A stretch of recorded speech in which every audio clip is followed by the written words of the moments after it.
This piece is about a prison town in Kansas City, Colorado.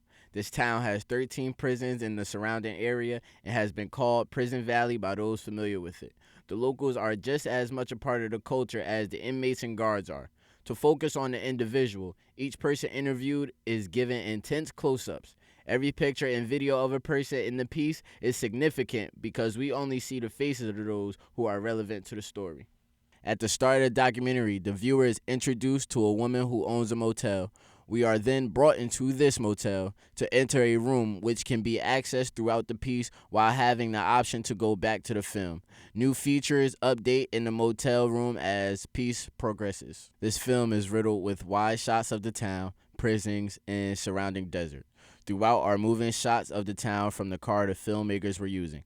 This documentary also pays close attention to color. Any shot within the prison walls is as cold as the town itself.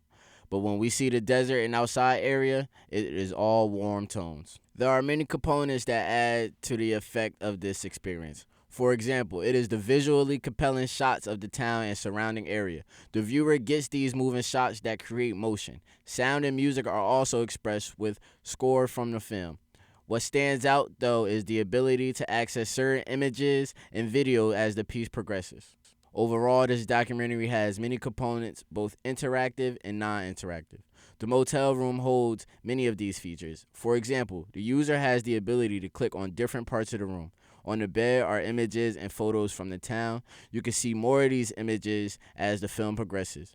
During the video, you can even skip certain parts that may not necessarily add to your experience depending on the person. The fact that there are 13 prisons in this small area alone is sobering enough.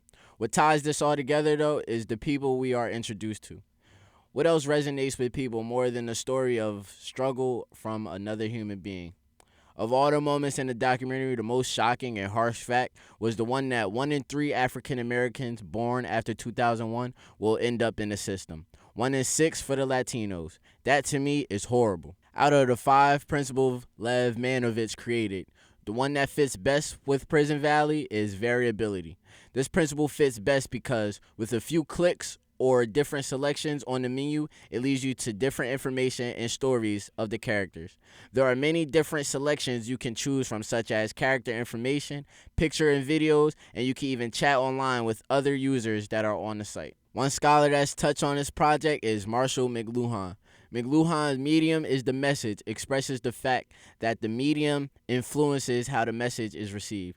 In the project, the environment and surroundings describe how the community is shaped. For example, the community is surrounded by 13 different correction buildings filled with inmates. On buildings throughout the town, there are specific walls that an inmate has left their handprint on or has built.